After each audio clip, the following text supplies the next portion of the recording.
welcome back to my film and TV channel. Hope you're all staying safe and well. We've got a task on our hands today. Well, no, we're looking at something called Task. Yes, on a channel which usually produces some pretty good stuff. HBO, usually when I see that old sort of stuttering screen come up with HBO come up on it, I'm usually hopeful of something good. So we'll have a look at something called Task today, which is a crime drama. We've seen the first episode only. There's 7 episodes in this mini-series. This is written by, yes, a very well-known writer, Brad Inglesby. We'll talk about one of his other successes, of which I've not watched, actually, so you'll have to tell me, guys, if it's worth going back and watching it later on. But Brad Inglesby's wrote this for HBO. 7 episodes, about 60. I think the first episode was over 60 minutes. So overall, I think they'll be all around the 60 minutes, just under, just over. Typical HBO sort of timing. You might even get a longer one. You know what, HBO sometimes they throw in a 1 hour 20, 1 hour 30 one, don't they? So we never know. What are people saying? Well, TV critic Dave Nemeth said of this, the Mayor of Easttown's creator has crafted another riveting HBO crime drama in Task, packed with emotional complexity and powerhouse performances. So all's well then. Well, not really, no, because Lucy Mangan, who we know from the Guardian newspaper, another TV critic, said, Task, by contrast to Mayor of Easttown, is a relentlessly bleak, humorless and narratively airless watch. There you go. We can't both be right, can they? Someone's got to be right. And I've not watched it, Mayor of Easttown, so I have no idea what I'm comparing it to. All I can say is what I've thought of this episode 1. So we'll have a quick look, a little bit of a deeper look. Please, if you are new to the channel, give that like button a smash, guys. Much appreciated. Press the subscribe button if you've not already done so.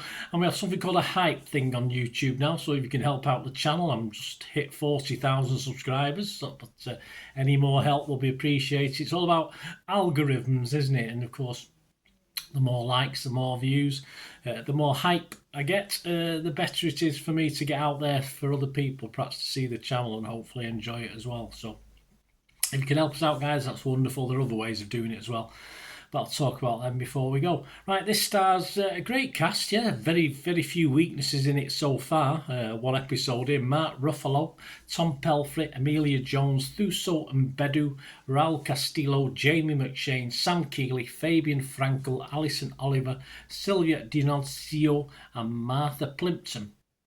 And plus many more, no doubt, as well. And some sort of good extras who are good at falling down dead if they get shot, stuff like that. This premiered on HBO on the September the 7th, 2025. I'm doing this review on the 9th of September, 2025. Happy birthday to my good lady, who's a birthday today. So, yes, I've snuck away to do this while she's chatting to family. Right, episode 1 we watched, and it was called Crossings. What's it about? Well, after scaling back his role in the Bureau and still reeling from a family tragedy, Special Agent Tom Brandis reluctantly returns to the field to head a new, relatively inexperienced team to investigate a string of robberies. Yes, we get to see the team before the end of episode 1, but a lot more to come, no doubt. Following his brother's death, Robbie Prendergast, the other end of the scale, earns extra cash for his family by ripping off drug dealers. Yeah, well, you would do, wouldn't you? But a bad tip upends his delicate balance, and it all starts to go wrong, of course. And as you'd expect, Special Agent Tom Brandis is after these buggers and trying to catch them with his new inexperienced team. Apparently, Michael Keaton was originally considered for the lead role before dropping out, and of course Mark Ruffalo being ultimately cast instead. I think Mark Ruffalo is superb for this. Michael Keaton, yeah, he probably would have been as good as a grizzled FBI guy who's got family problems, so he probably both would have done a decent job, but certainly Mark Ruffalo does. I think it's a relatively slow pace to the start of this. I've seen comments on various criticisms of people who didn't particularly like this, saying it's far too slow. And there is a gradual build. We get to know some of the main characters, what they're up to. We can sort of put 2 and 2 together and make 4 quite early on with what the bad guys, or seemingly bad guys, because they're not particularly bad guys as such. We are supposed to invest in them as well. and there's some harsh family situations and backgrounds. As I said, I've not seen Mayor of Easttown, so I can't make a comparison with that. If you've watched it, let me know if it's worth going back and watching. If I find the time, there's too much new on at the moment for me to watch. But yeah, if I'm ever a loose end, is it worth watching? Let me know. As stated, some already interesting family dynamics in this will keep it fizzing along even when the crime drama isn't taking place, and I don't mind that. I like a family sort of. Some family stuff going on in crime dramas, and the juicier the better. I like a little bit of juicy family meat on the bone as far as the families are concerned. There seems to be a lot of dysfunctional families in this one, that's for sure. Yeah, because they're all far from perfect. The crews, yeah, we've got two crews initially. We've initially have two crews. The bad guys, who really are not to be totally disliked, as they sort of a bit like the Robin Hood, the Merry Men, only three of them, but a bit like Robin Hood, where they rob from the bad guys, not the rich, or the rich bad guys, i.e. bikers who are doing drugs, etc.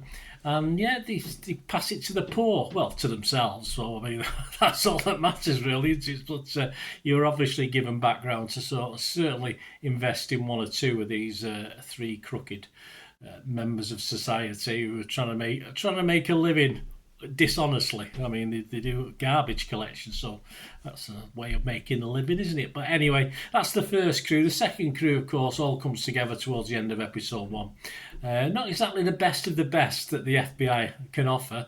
We've got 4 characters who give the series a lot to build on with these 4, and I quite like the early knockings of what we see.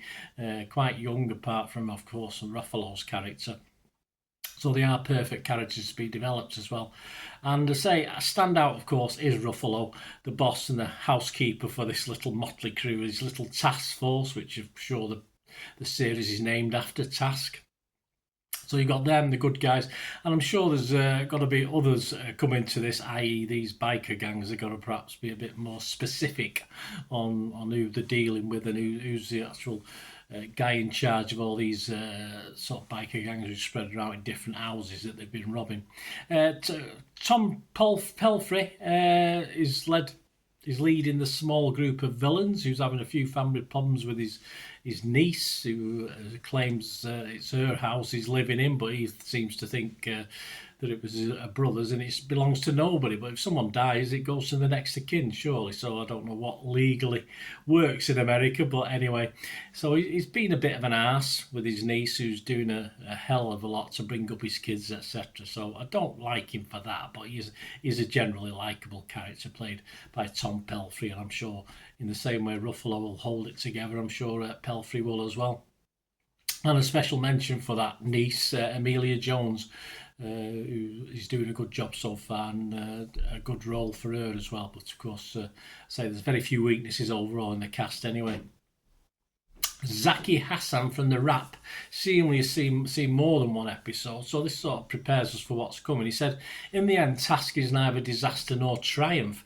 It's a competent crime drama elevated by its lead performances, but one that rarely rises above its formula. HBO has built its reputation on redefining the genre. Here, it's content to simply reheat it. Well, you can't always be redefining the genre, can you? You can't always be creative. I mean, most of the meals I eat and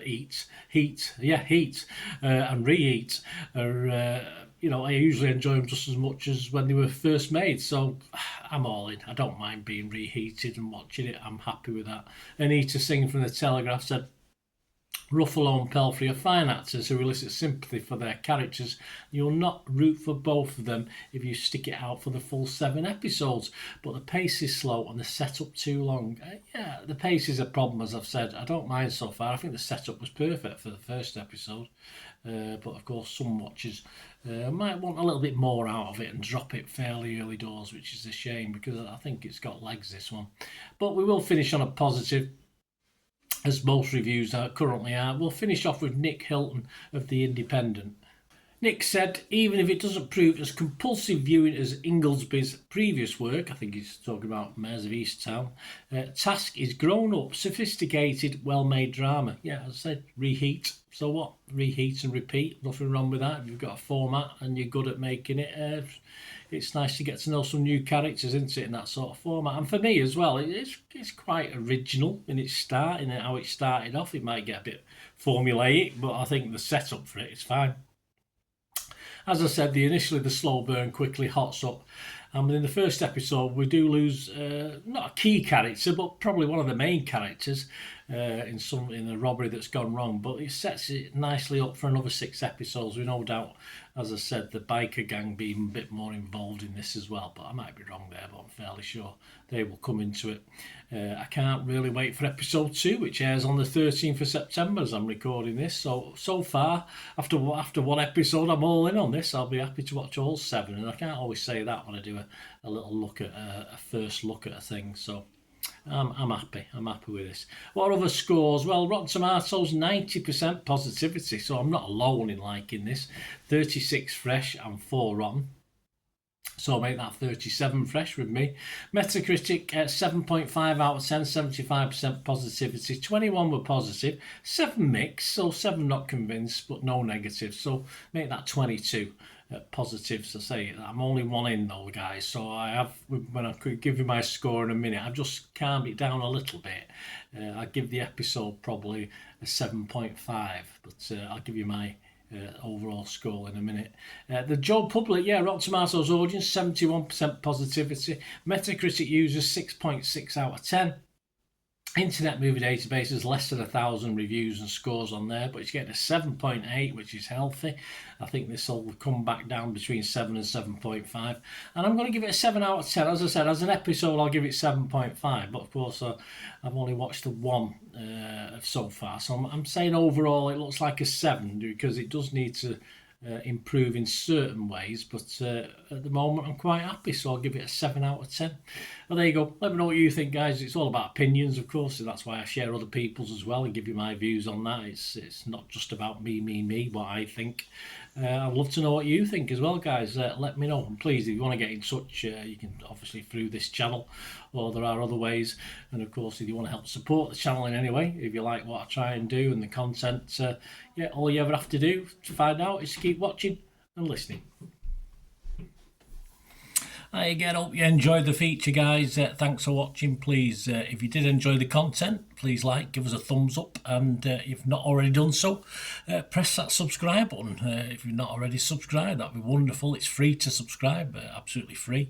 Also, check out my social media links if you want to follow me on TikTok, Instagram, X, Facebook. They'll all be in the description below. And my special thanks to supporters of the channel, Piat6505, who have an eBay shop selling film and TV memorabilia, including posters, books, magazines. There'll be a link again in the comments section. And if you're into your football, don't forget my football stuff on Manchester City for general football fans, but mainly City fans, of course. Or if you know someone who might enjoy that, give them a kick in my direction. I'll be very, very grateful. And as ever, guys, comments on this feature is wonderful. Anything to do with film and TV is always very, very welcome. It's great to talk film and TV.